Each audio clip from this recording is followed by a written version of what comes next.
Hi everyone, welcome to the Sip and Spin. I am the Tipsy Spinster. Welcome to Tipsy Travel Tips. Currently, I am standing at the Shenandoah Valley Fiber Festival here in Virginia.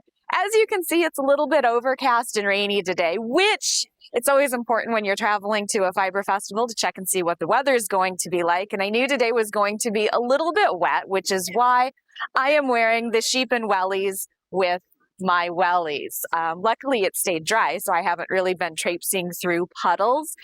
But why I'm here, I have a couple things that I specifically want to look for.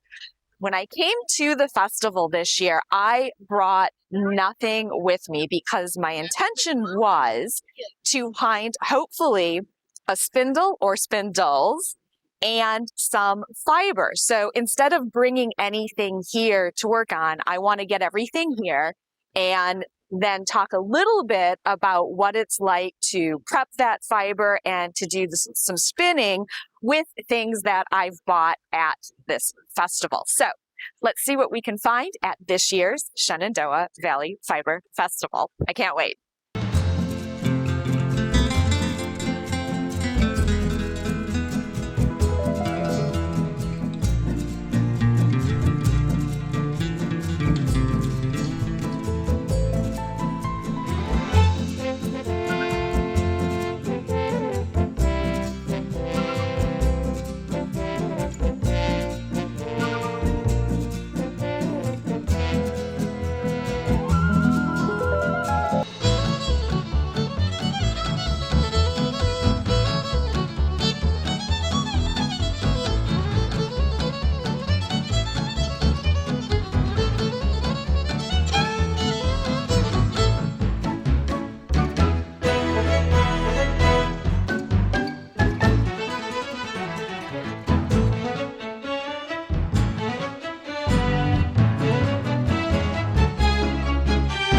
So this is Nutmeg. Nutmeg is a Shetland. Nutmeg is going to be coming with me. Perfect.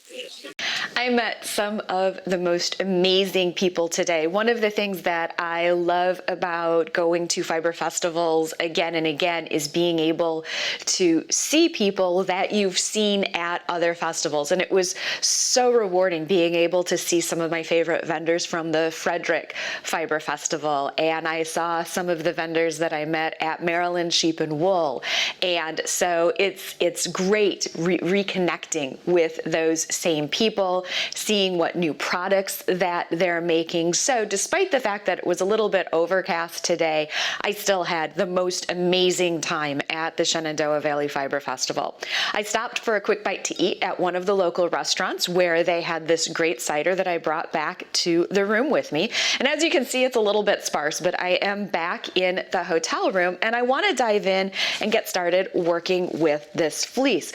One of the biggest frustrations with traveling to a fiber festival is having to wait until you get home before you can start working with the product, whether it's a braid, whether it's fiber, whether it's blending. So today I'm going to talk a little bit about ways that you can take the supplies with you that you need to work on a fleece or to do some blending or carding in a small space. So I'm going to set this down and then I'm going to talk a little bit about what's laid out here in front of me. I'll be right back. All right, so what do we need to process a fleece? This has all of my after processing. So I've got my spindles in here and I've got my carding tools and Hackle and all of that stuff. So I'm going to talk about that just a little bit later as well, and I'll go into more detail there. But we need to start talking about how to process part of a fleece when you are away from home. There's no way that I'm going to be able to process this whole fleece, but I can process enough to start working with it. So I brought a pair of bamboo tongs just to move the fiber around. I have a thermometer. Water temperature is so important. So I do travel with a thermometer to make sure that the water that I'm using to scour is going to get hot enough. I brought a little tiny bit of the Unicorn Power Scour, which is my primary soap for washing wool. And then, thanks to the modern innovations, I have a salad spinner that I'm going to use for washing and drying. And one of the things that is so amazing with this salad spinner, if I can get it to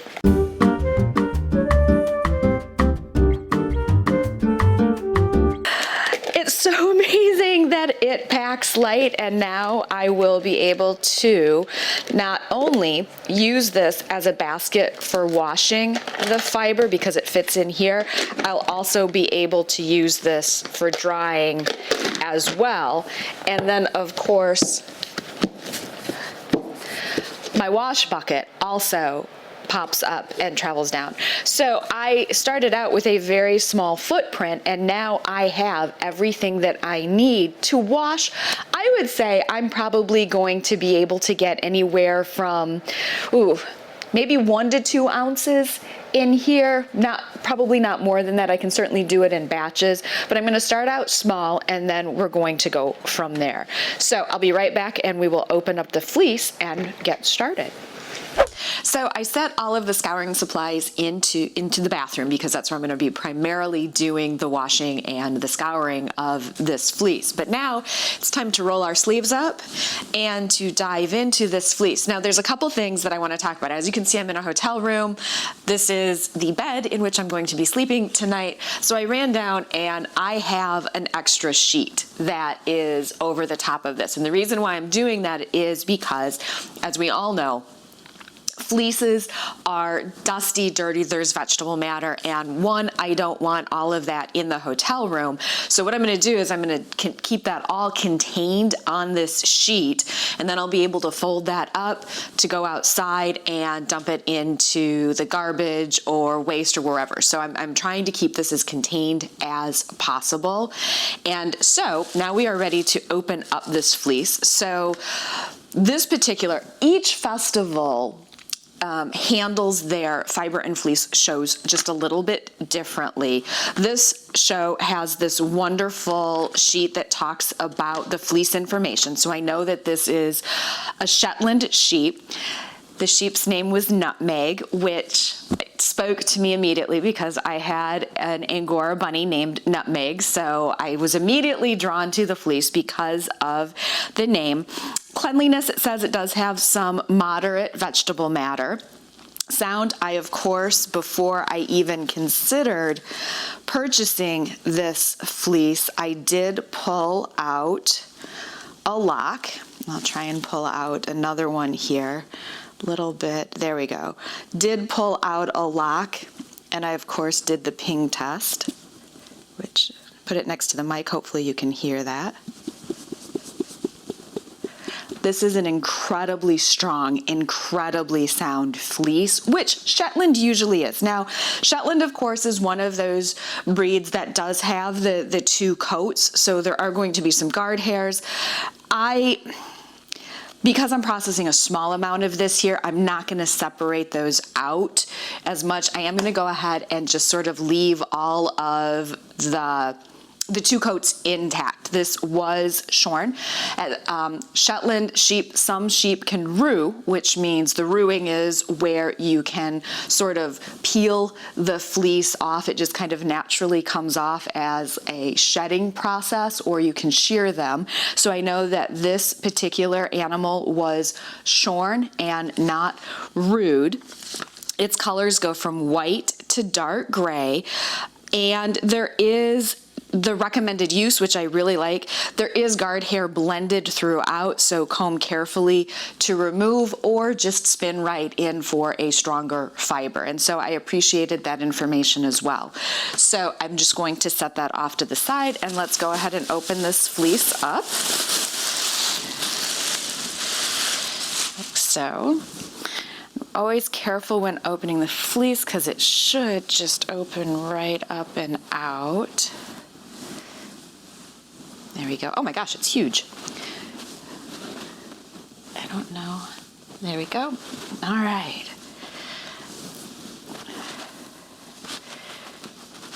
Pop that open.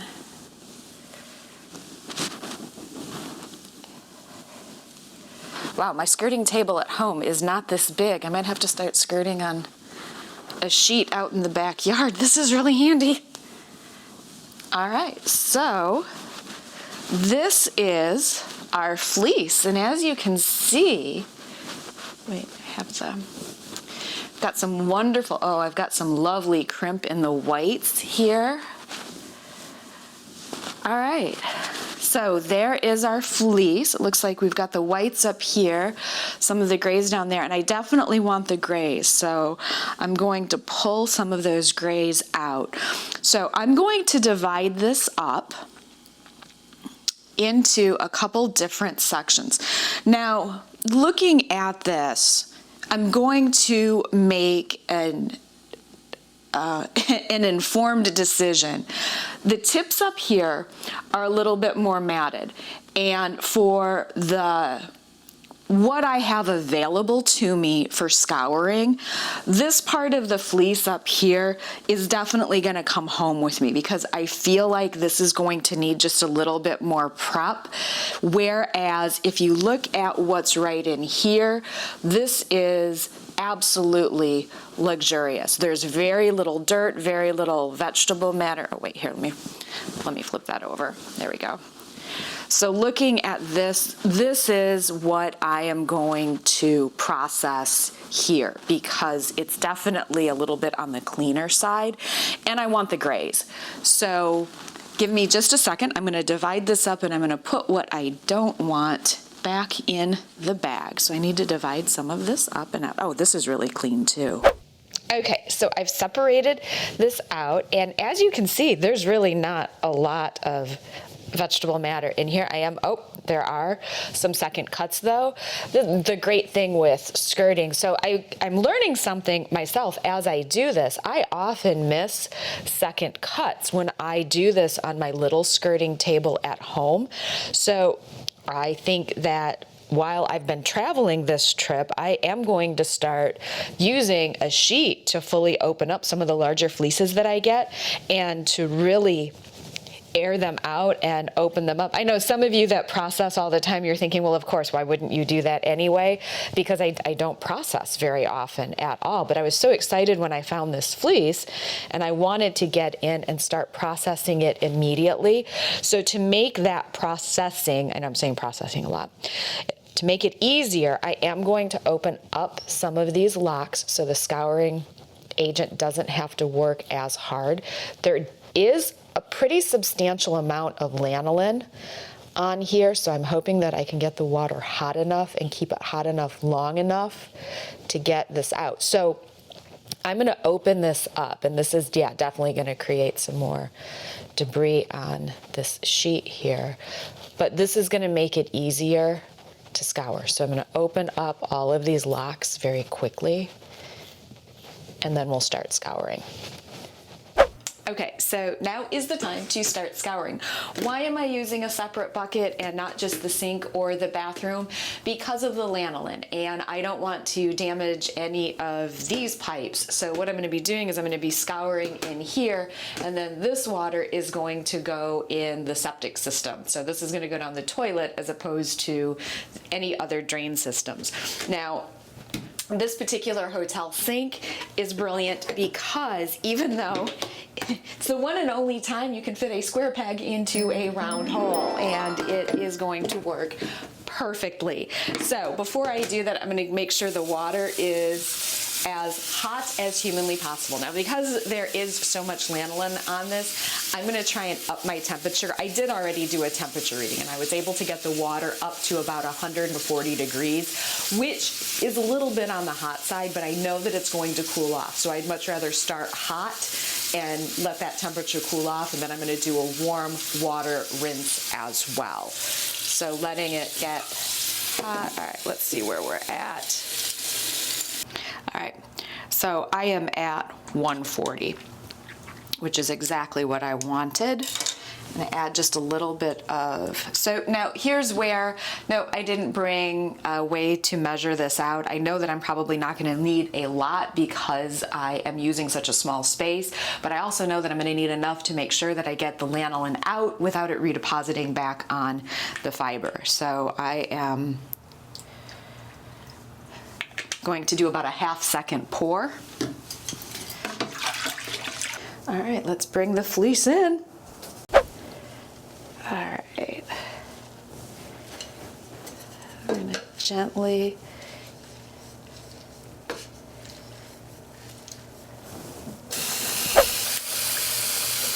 I like the line on this. I feel a little bit like a mad scientist. Again, I don't want too much agitation, just to start getting this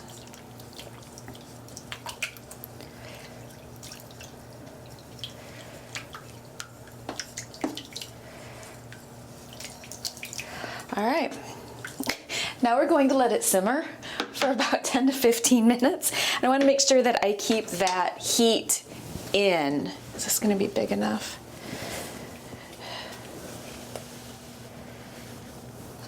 Oh yeah, it's going to get wet, but all right, I'm going to go ahead and put that on to hopefully help keep that heat in just a little tiny bit while it simmers. I'm going to check back in a little while and see what these locks look like. I'll be right back. I'm going to go have a cocktail. All right, let's go ahead and, well, it stayed pretty warm. It's pretty warm. You can see the soap and the lanolin on top. I want to make sure it doesn't settle back on to the fleece, but let's take a look. It's kind of a rich oatmeal color. Oh good, my tips came clean. I'm glad I opened it up. Woo, that is a little warm. All right, so I'm just gonna move it around a little bit. Yep, you can see all of that. I think we're ready to rinse. Knowing I didn't want to slosh water all over the bathroom, so that's one of the reasons why I opened up the tips, and that's kind of what I'm looking for, is to make sure the dirt has been washed away, because that'll make the combing and carding, working this into spinnable, opening the locks up a little bit more. It'll be, let me rephrase. Yeah, I've been drinking. The cleaner the tips, the easier it'll be to spin. Let's just say that. All right, I think we're good. Okay, in order not to make a mess, I'm going to start putting it in what I'm going to rinse it in.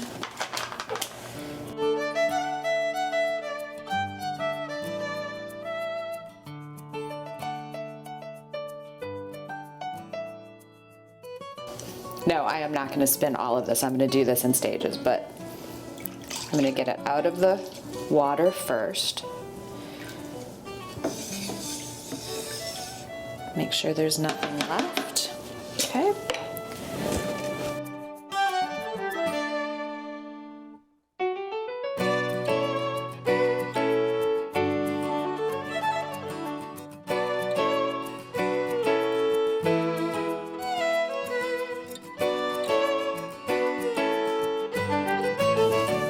Now I'm going to go in smaller batches. Slightly cooler water.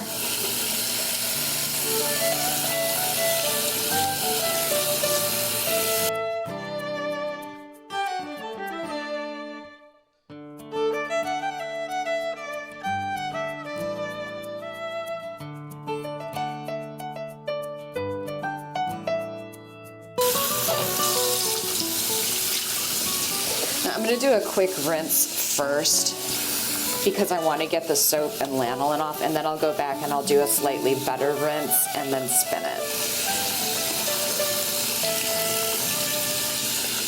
But I don't want the lanolin to redeposit.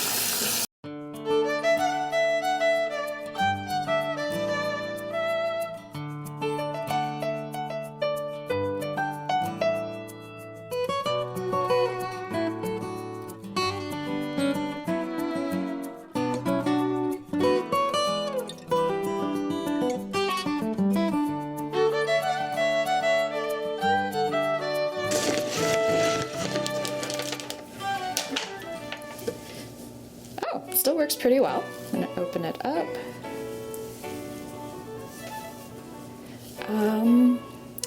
I can still feel a little soap, so I'm gonna open this up and I'm gonna do another rinse. It's a little sticky, and that's how I can tell there's a little bit of soap left on here.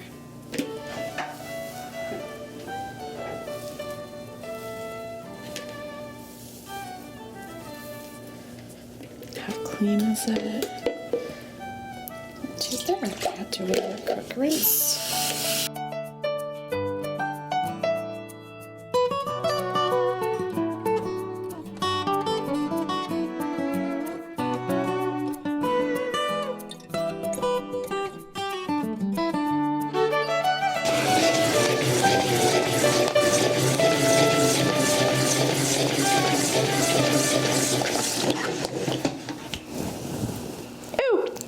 I'm wet. Sorry.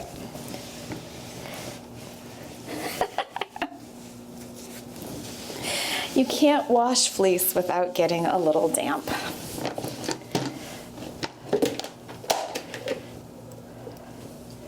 Okay. Water's clean, not soapy. Wow, that actually did a really nice job. I've got some little bit of vegetable matter in here that I'm going to pull out, like so. I mean, this will come out when I card it, but okay, wow. Oh, it's so pretty. Okay, I'm going to set this out to dry and I'm going to finish processing this, and I will be back. We're not going to watch wool dry, so I'll be back once all of this is dry and we can actually start processing it.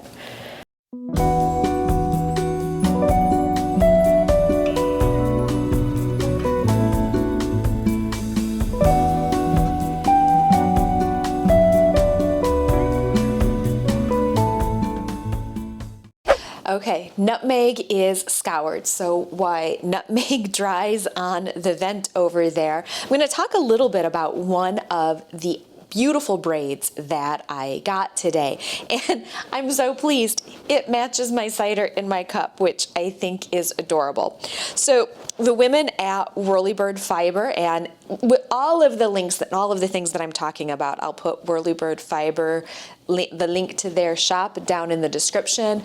I've talked about this before, but I'll talk about it again, and I can absolutely put this down in the description as well. This is my fiber processing and tool carrying case, and what it is, it's one of those, I believe they're electric brushes that beauticians use.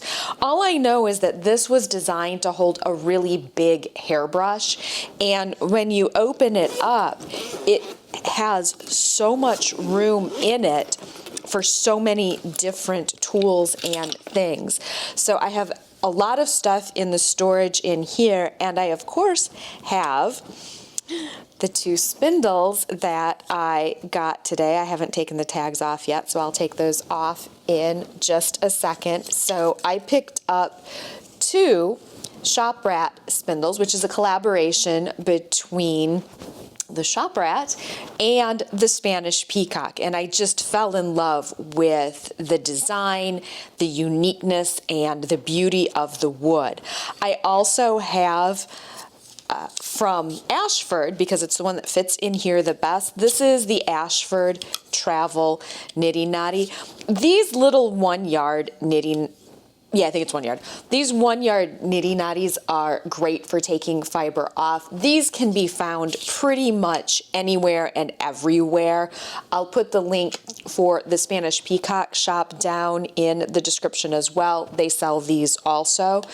I also got a spinning bowl. Like I said, when I came out on this trip, I brought nothing because I really wanted to see if I could find things, or if I went to, I guess it would be more one of those things where, okay, if I go to a fiber festival and I find the tools and the fiber that I want, can I then go back to the hotel room and start working with those tools and that fiber instantly? And one of the things that really got me thinking about this, I was watching classes happening today as I was walking around as well. It's the other kind of neat thing with this fiber festival, the classes were held in a really large tent. So you had a couple different classes going on at the same time, and TJ, the peahen of Spanish Peacock, was teaching her support spindle class. And I really started thinking about the fact that a lot of the students that were taking her class today actually bought spindles from the Spanish Peacock before they went to that class. So they had brand new tools in hand, and I'm sure that when they finished, and I talked to a few of them, they walked around and they were buying fiber as well. And I thought, well, if you've just learned how to spin and you've got your tools and you have your fiber, but then you're not quite sure where to go next, this type of setup is going to be something that you might want to carry with you. And so I have my spinner's control card. This is wonderful. So this is also by Spanish Peacock, and it is going to let me know the degree of twist that I have for both S and Z, as well as my weight. And then I have a mini diz down at the bottom as well, and I'm going to be demonstrating that in just a second. Now, when it comes to processing fiber, I'm going to be processing nutmeg. What are the tools that you need to process fiber? Well, you need cards. You need carding tools. These are from the dollar store, and I love them because they are very, very, very tiny. So I am going to use these for carding the wool. Now, as I mentioned earlier, Shetland has two coats. It's got the guard hair as well as the softer main coat. And so typically with a dual coated breed like Shetland, you're going to want to comb the fiber. Well, combs, the way that they're initially designed, they are not conducive to travel just because of their shape. These I put together. They're made with two steel tip metal hair combs that I tape together, and I do have a quick video on how to do this. It's on YouTube as well. I did it as a short. So I have that set of combs, but then I also brought with me my latest invention, probably one of the pieces that I am most proud of, and one of the reasons why I'm most proud of it is because my dad and I worked on this together. And my dad is the one that actually drilled all of the holes for me and was able to set up the paddle hackle so that it is a fully functional travel hackle. And the thing that I love about it is the nuts and bolts that he used for the first few that we made. These came from the submarine that my dad worked on when he was in the Navy. They were extra bits and bobs that he picked up and held on to for all of these years, knowing that someday he was going to need them again. And so here we are, using nuts and bolts from the submarine that my dad was on when he was in the Navy. So I have all of the tools, and then I also have a Nostepinne as well. So these are all tools that I will be using to prep the fiber that I need. Oh, and I also brought another diz with me as well. Okay, so that has cleared everything out of my case. So all of this fits into here. So I have this beautiful braid from Whirly. And when I open it up, the fact that it matches my cider just makes me giggle. Okay. What does one do with a beautiful braid like this? I have so many choices. So I'm going to just open up some of it here. and take a look at all of these colors. So I have choices. I could spin going back and forth across this braid, and that's going to give me colors, and then I'm going to get a blend of colors right here, and then I'll have a solid, and then it'll blend right there. So that's one way to handle it. I'm going to be really honest. I don't like spinning braids that way with support spindles because I feel like it gets cumbersome. So what are my options?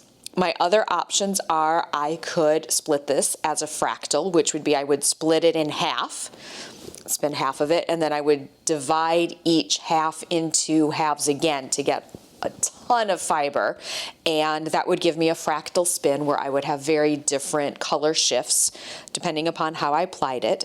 And I have to be thinking about plying as well. And you start thinking about all of these things, and the planning and the processing, it starts to get a little overwhelming. The next thing that I could do is I could make very quick faux logs, and I can do that using a small Nostepinne. You can use a marker, you can use anything, and the way to do that is to simply open up the fiber like so, and then roll off those color shifts. And so if I did that as I rolled it off, then I would have a row lag with all of these colors that would just sort of blend together. Now, the way that these color shifts work out, I'm going to pull it out just a little bit. This is so fluffy. One of the things that I notice when I get braids from fiber shows, and it happens, they pack the braids into totes, and so it starts to get compacted. One of the reasons why I picked this braid up from Whirly Bird Fiber is because it's not. It's completely open. Very little is needed to get this to open up and to pull these colors out even more. So I've talked a little bit about doing Nostepinne rolling. Trying to decide how I want to spin this. I could also, I think this is I'm going to do, I think for this, I'm going to demonstrate the Nostepinne Fauxlog, but I am going to divide this in half. Wow, you don't realize how much 4 ounces is until you get 4 ounces out and take a look at it. This is a lot of fiber. All right, so I'm going to go ahead and divide.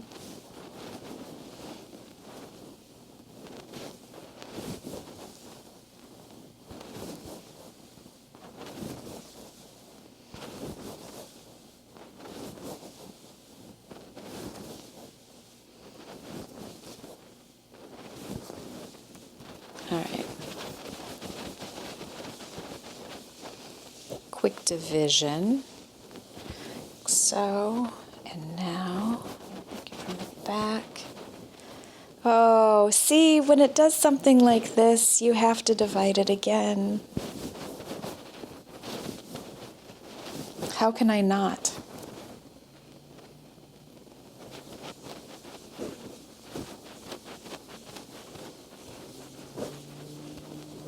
I think this is going to be a fractal. So trying to listen to my fiber and understand what it wants to be. I'm looking at how tight these color shifts are. So I think that dividing this into 4 relatively even sections, spinning them on 4 different spindles, and then chain plying them so I keep those really tight color shifts all the way through. I think that's the way that I want to go, but I'm not sure. So I am going to go ahead and sample, and there's nothing wrong with sampling your fiber before you spin it. I have been looking at walls of fiber in my home, of fiber that I just grabbed and started spinning without really thinking about how I wanted to spin the yarn, and the effects of that finished yarn, they're nice, but in a lot of cases they're either muted or the colors are barber poling in such a way that I'm not getting the finished fabric that I want when I knit or crochet it. So I'm going to go ahead and sacrifice this little tiny bit right here because it's also going to help me demonstrate how to make a faux log. using a mini Nostepinne. This is also from Spanish Peacock. So what I'm going to do, and no, you don't have to use a Nostepinne. I just like using a Nostepinne because if I'm not traveling with a Turkish spindle, this is a really nice way to wind a ball to create a center pole ball. If I don't want to do an Andean plying bracelet, all of those things. So what I'm going to do is, it's just this tight little piece right here. So I'm only going to be putting fiber around what's right here. And so I'm going to make sure that I pull some of this out. And I'm just going to roll up small amount, making sure that I catch all of the colors. So now I've got a clean color shift right there. And now I have this adorable mini Fauxlog that I can sample spin. So I will move fiber over and go ahead and we will do a sample spin. I'll take my tag off and I will christen this particular spindle. I traveled with a magnet, of course, so one of the first things that I did when I got the bowl was to attach the magnet onto the bottom of the bowl, because that will enable me to hook it conveniently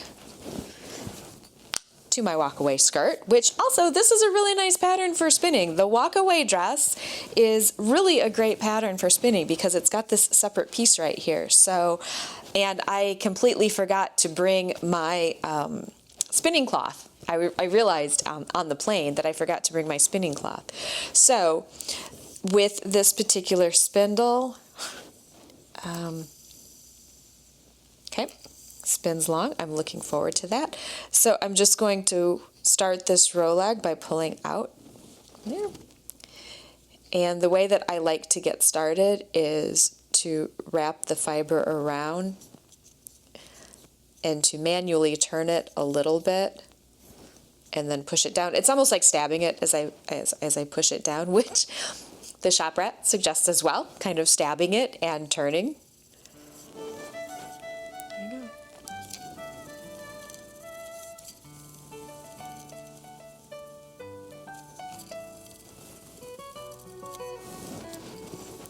So in the past, I have gone to fiber festivals and I have either forgotten to bring tools, or I've brought tools but not all of the tools. I cannot tell you how many times I have gone to fiber festivals and I've forgotten to bring a spindle, or I have forgotten to bring a spinning bowl, or I have forgotten to bring the tools that I need to adequately prepare fiber to spin while I am at that festival or on that trip. And I don't want to overpack. This particular fiber festival, I knew that I would be buying a spindle.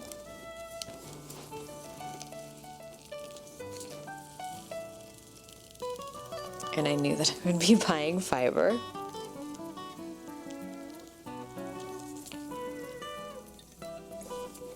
And so I just brought the tools that I needed to work with it. All right.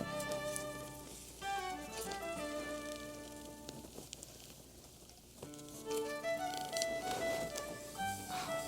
This spins so beautifully.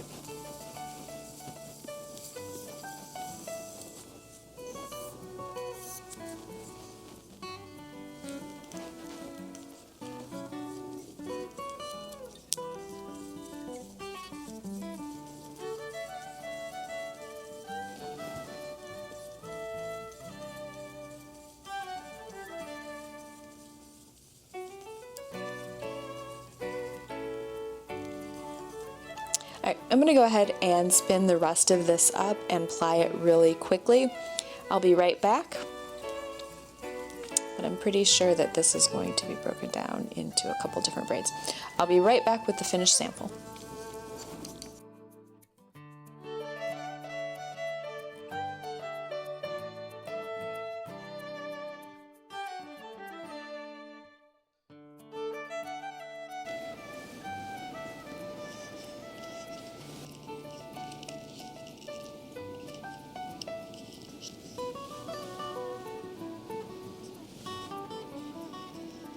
So I went ahead, and when I realized what a perfect match the Nostepinne and spindle were, I just thought, why not do a center pole ball on this one? And as I'm looking at this, I realized when I was spinning it, and then I realized as I was rolling it into this really quick little center pole ball on the Nostepinne, these colors really need to be kept together. So I almost know 100% that I am going to split this braid into 4.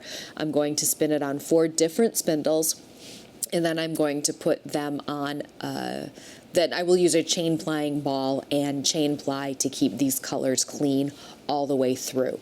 But because I have committed to sampling, I am going to go ahead and take this off the Nostepinne, and I am going to ply it just to see what the colors look like when they blend together. So like if I were to pull it off and do a series of little faux with this, what the finished yarn or what the yarn could potentially look like. And granted, there would be pretty consistent colors if I kept with the and there would be some blues and maybe a few of the peaches and the whites in there. But I really feel like once I apply this, I think I'm going to discover that doing it as 4 separate chain plying, basically what I'm going to do is I'm going to keep all of the colors together. That's ultimately what it boils down to. So I will ply the other direction. And the reason why I'm doing this is so often in even Maryland Sheep and Wool. When I went to Maryland Sheep and Wool, I brought a spindle with me because I didn't know if there would be a spindle there that I wanted to buy, and I'm glad I brought one with me. This festival, I knew that I would be buying, well, hopefully would be buying spindles. What I realized with Maryland Sheep and Wool, the braids that I bought, I didn't think about sampling or different ways to process them. And what I ended up with when I got home was actually a very muddy fiber. And if I had just taken a little bit of time to sample it beforehand, that would not have been an issue. So I'm going to go ahead and finish plying this really quickly, and I'll be right back with the finished sample. So I am so glad that I brought this tool with me just to check and see where I was. So as I plied, I wanted to make sure, I like having the 60-degree twist on here. To me, this seems like it gives me exactly the yarn that I want in the weight that I want. So just very quickly, when I look, this line cuts right through there, so I know that it is 60. It doesn't quite, it's kind of weird. You look at it and it sort of cuts through that 45 as well, but it definitely is much more in this range. So that's what I choose. Ultimately, that's what I shoot for. I try to get my ply in between the 45 and 60. And so when I look at the weight, it is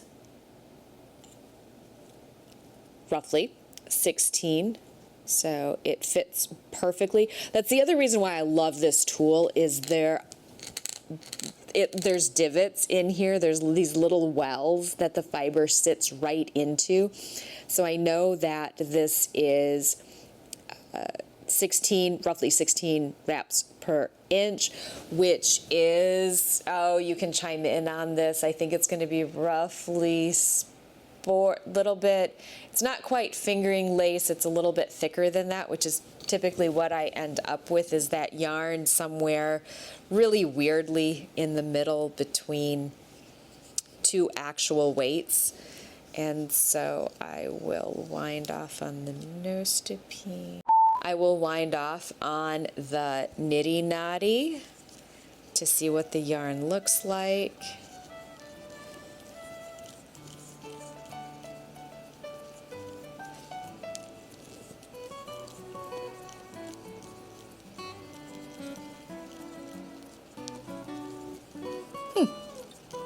amazing how yarn changes when it's plied.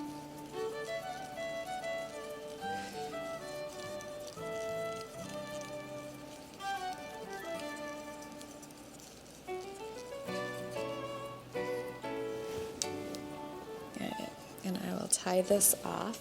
So when I look at this yarn, it's really cool. It is actually really, there's a lot of really neat, I love these colors. I love these colors together. There's a lot of variation in there. It's a lot of fun. But when I look at the braid and how bright those colors are on the braid, and then when I look at how they work blended together, here's what's amazing.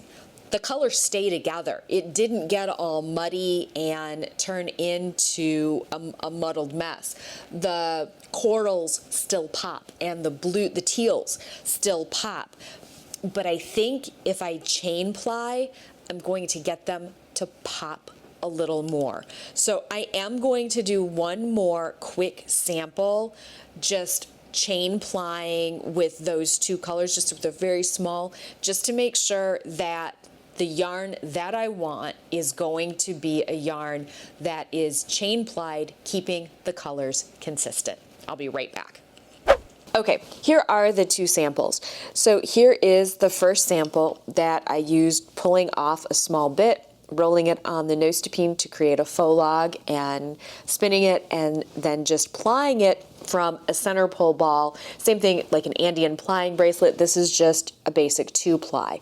This is the one where I pulled off. I realized as I was separating out this braid, merino has a natural tendency to sort of segment itself in braids, I've found, and so this braid has wanted to break into these smaller, they're all about equal, this size piece, and when you look at all of these beautiful colors, I realized I wanted to keep these beautiful colors separate, and so I did another quick sample just with a very small piece that had all three colors, and I chain plied it using one of my favorite techniques, the chain plying ball.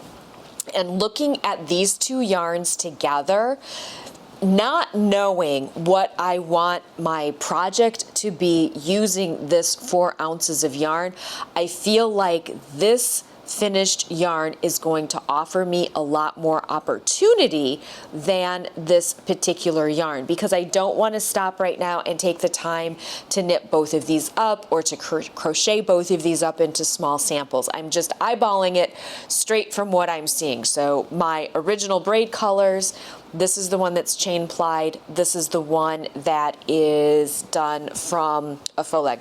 Now I could, of course, go back and do one more sample spinning across the top, but I know I'm not going to spin this braid that way. So these were really my only two options. I was either going to break off chunks and have a series of fauxlogs, or I'm going to do it in such a way that I keep the colors clean and then chain ply it. So it's one of those things. As a process spinner, there are a couple ways that I know that I can go into spinning a particular braid and what I'm kind of looking for in a finished yarn, even not knowing what that future project might be. And I think that's probably one of the biggest conundrums that process spinners have, is we just dive in and we spin yarn, and then we get done with the yarn and we go, now I have yarn.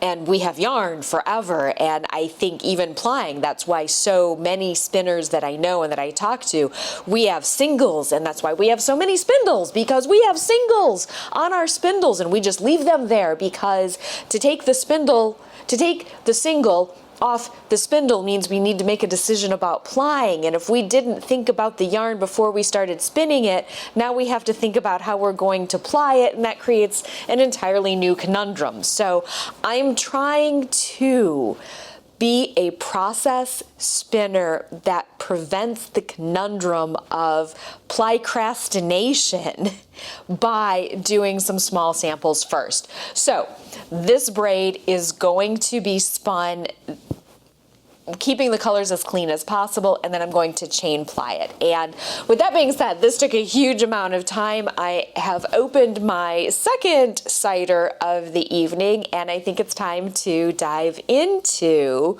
the fiber that I prepared from Nutmeg, the Shetland fleece, which has been drying over on the air conditioner for the last few hours. So I am ready to dive into the fleece prep. I'm gonna separate out the braids and get those organized. I'm gonna put that away. I will be right back, and we will start talking about processing. No, we will start talking about preparing the fleece that I processed here in the hotel room. I'll be right back. Okay, so now that I have the braid sorted, and if that's all that I had, if I just had the braid and my spindles, I'd be set to go. But I had this brilliant plan of is it possible to process a small amount of fleece in a hotel room and create something that is spinnable on the go? So again, here we are. We are focusing on Tipsy travel tips. And so this is Nutmeg, completely dry and scoured. And I'm complete transparency here. I've never ever done this before, and I am a little bit surprised by how clean this fiber is. Now, I probably should have used a little bit more power scour. I can still feel a little bit of lanolin in the fleece, but that doesn't bother me. This particular fleece had quite a bit of lanolin in it, but I'm still seeing all of these beautiful crimps and curls. This Nutmeg is a very well-loved Shetland sheep, and the fiber is just beautiful. So what I'm doing right now is I'm just opening it up a little bit more to make sure that all of the pieces are dried, because one of the things that I absolutely do not want to do, I'm also pulling out things like second cuts. I am still finding second cuts here and there. One of the things that I absolutely do not want to do, I do not want to spin damp wool. I do not want to put wool that is still in any way damp onto a wooden spindle, because I have seen what happens to spindles when they get wet, and it's not pretty. So this also gives me an opportunity to blend the whites and the grays, to look for second cuts, and I'll show you in a minute. Even scouring, I didn't do a whole lot of pre-prep before I scoured it. So I'm essentially picking this. I guess you could say that's kind of what I'm doing. And if you look underneath on this pillowcase, this is still vegetable matter that is falling out of the fleece, and I don't want to spin that. So I am still getting out just some of those final little bits. The second cuts in here are just so strange. They're just kind of blended in. There's so few.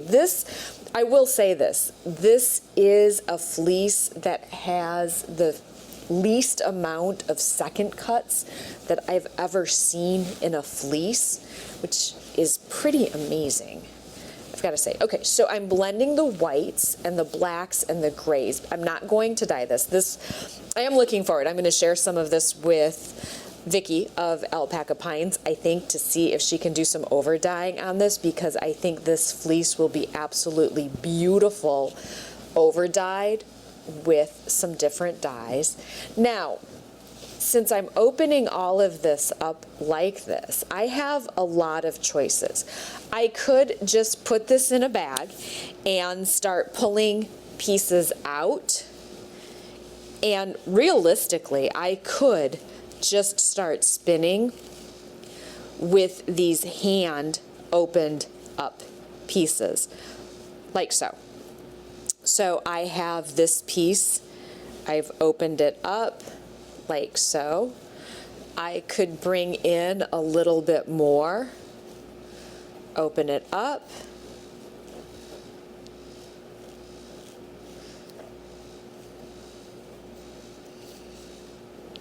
And just like what I did with the braid, I could grab the Nostepinne. And so I'm going to take and I'm going to set this over to talk a little bit about some of the things that I have been playing with here. So what I could do is gently open this up, and I could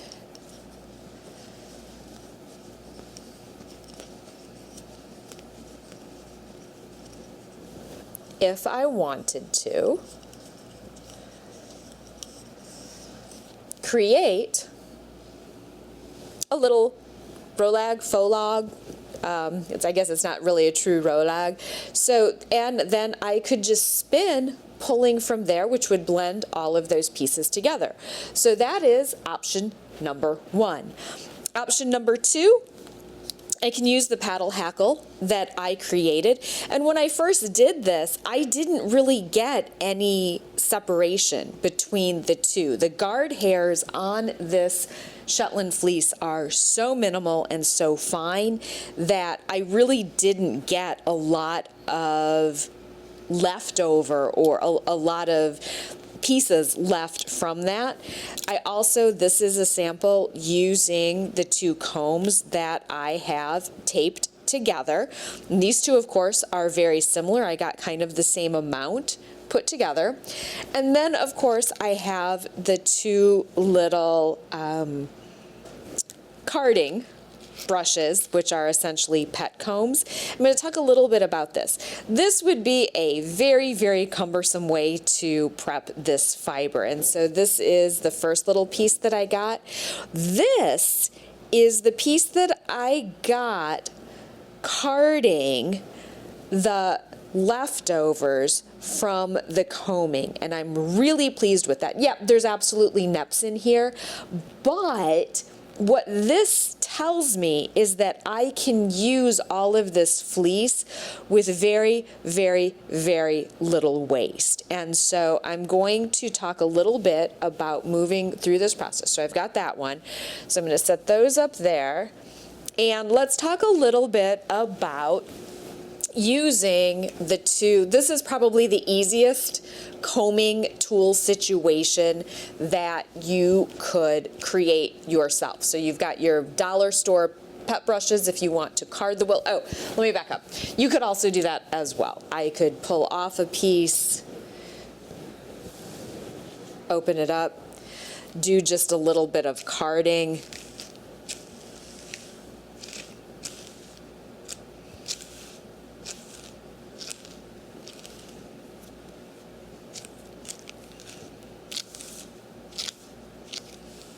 To open the locks up a little bit more. And then I could just spin straight from what I had opened up. I personally don't like spinning from stuff that's opened this much because it's just hard to manage, especially in a closed situation. So if I'm sitting in an airport or if I'm on an airplane, I don't want all of this fiber floating around me. So instead, I am going to take... All right, so I'm going to start with this. So just like you would charge any comb, I'm going to be careful. I don't want to put a lot back here, so I want to keep everything right on the front. So as I charge this comb,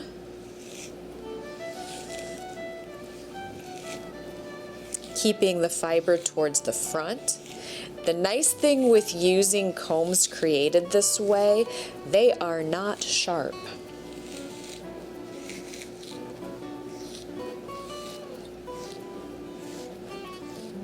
So now that it's charged, it's fun because I still have this crimp right here. Just like with any combing, I am going to make sure that I comb so the teeth don't do strange things. So I'm going to comb just the way that I would use any comb with coming down,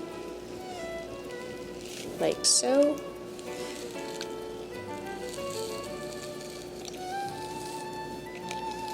Okay, so there we go.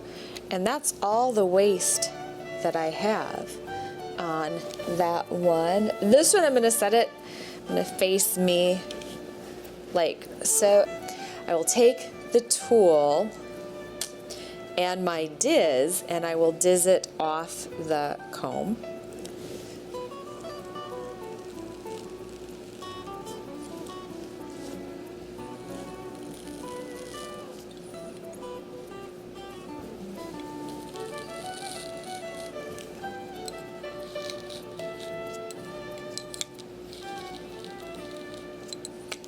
And last but not least, the little invention that I designed, the paddle hackle. I absolutely love this.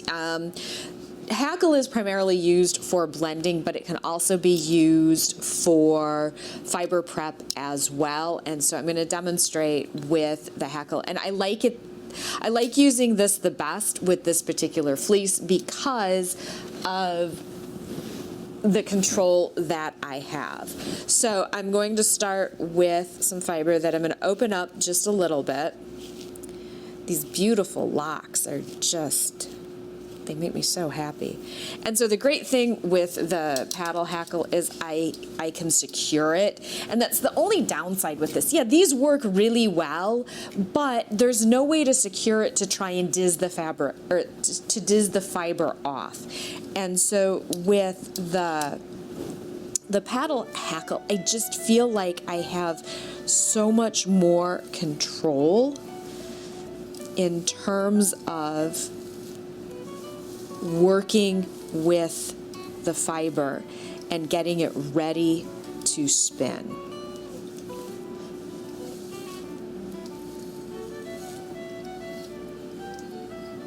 All right, so I have it.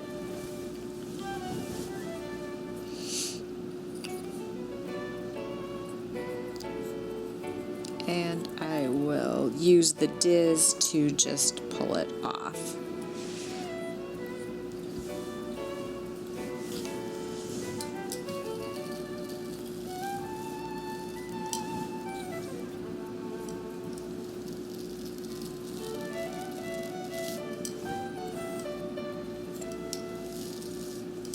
All right, so while not an exact science, so we've got the little nests that were from these combs and the little nests that are from the paddle hackle, and I'm pulling out a couple. I've got a couple little nests in here because I overcharged kind of the last one. So I've got some nests there, and then this is all of kind of the excess, the nets, the waste from using the two combing products. And I thought, well, wait a second, is this truly waste, or what happens if we run this through the cards? And I was just curious. I mean, traditionally, if I were combing this fabric if I were combing this at home, this would probably all end up in the waste pile. But because I'm traveling and I'm experimenting and I'm curious to see if this truly is waste. Now, again, Shetland has that 2 coats. And so I'm wondering what happens if I comb out that waste and what I ended up with. Yeah, there's still a couple neps in there, but I have, oh, that's actually a second cut. So that's going to go over there. But I actually am getting some usable still. It's going to be nappy, sure. It's going to have some texture in it. But this fleece was so clean that I know it sounds silly, but I don't want to waste any of it. And so I'm kind of curious to see what happens. I'm going to be really curious to see what happens when I put this through the drum carder when I get home. So how do you traditionally or typically process a Shetland fleece? You're going to want to use combs, especially if you want to separate out the guard hairs with the rest of the fiber. But I am traveling, I'm on the go, I don't want to waste any of this fiber, and I'm discovering that even these little neps that occurred after combing, they card out really well, and I want the grays. I don't want to lose any of that gray fiber.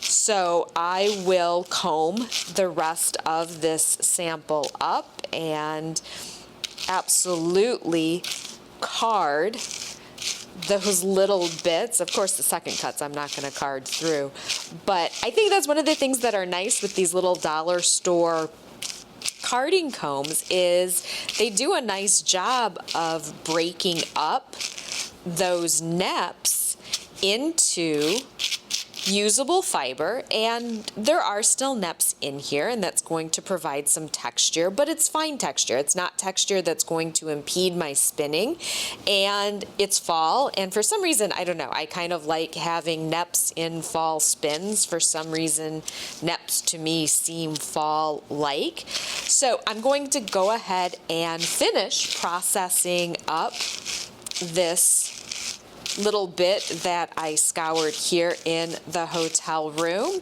and then I am going to start spinning. So stay tuned, and I will share my final spins with you once I get done processing through all of this fiber. I'll be back in a little while. Okay, so I have been trying to figure out if these actually work, and I have gone back and forth, and I thought that I could comb out the, long story short, combing, definitely, I learned something today, which I always love when I learn something. So I definitely learned something today. Even using inexpensive homemade combs separates out the coarser fibers and the neps. And I thought for sure I would be able to go back through and card these into something nice and soft and spinnable.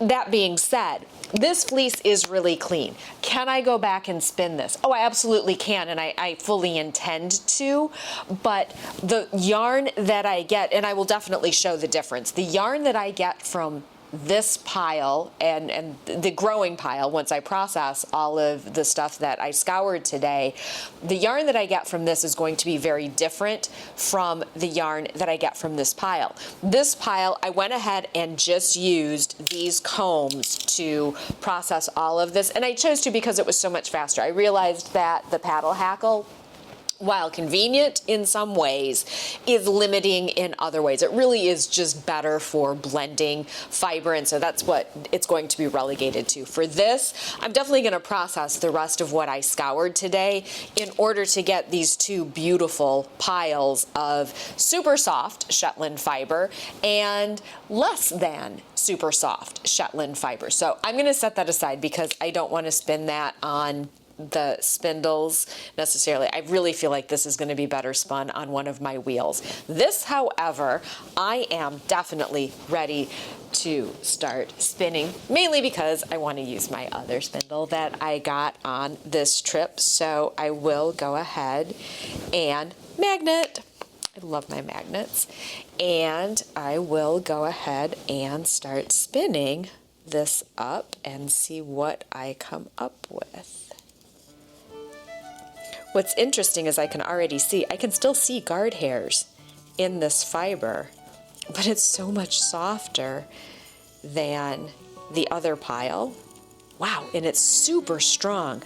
I don't think I've ever worked with Shetland that is this strong. Now, my only other experience with Shetland is with a lamb fleece, and it was very delicate.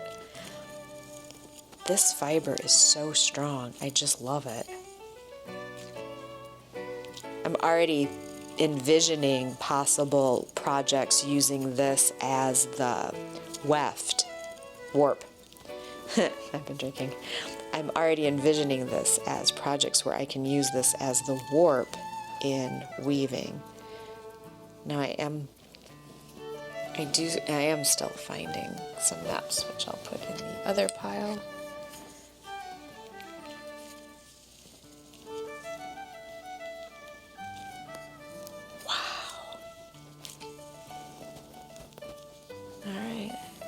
quick check to see what this looks like. Oh my gosh, I just love it. It almost, I don't know if you'll be able to pick this up, but the chatoyance from the spindle and the fiber, it has that kind of glow. Okay, hang on. All right, give me a minute.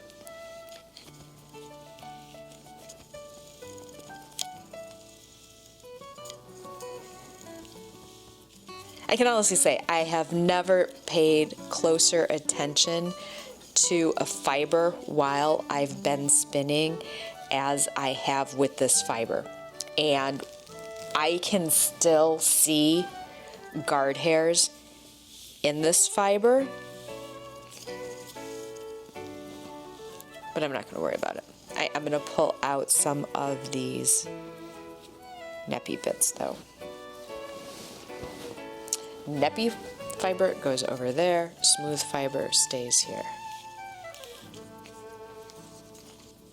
All right, so there is here is Nutmeg. So there we go. There is Nutmeg, and I have started the spin with the combed fiber. So this has been an incredible learning experience. So the rest of this evening, I'm going to go ahead and finish spinning up Nutmeg, and hopefully by the time I get on the plane tomorrow, I'll be able to have some yarn that I can actually start working on a project with, because I do have a project in mind for this fiber. That doesn't happen very often, but I absolutely have a project in mind for this fiber. So this has been kind of a crazy journey, and thank you so much for tuning in and hanging in with me as I've experimented with this. I've never ever done anything like this before. So I hope some of this information helps you out if you ever find yourself at a fiber festival with a full fleece and a way to process it, and you want to get started spinning right away. Hopefully some of the tips that I have provided in this video will help you out. As always, thank you so much for tuning in on this fun-filled fiber festival journey of mine. I'm looking forward to doing more of these. As always, happy spinning.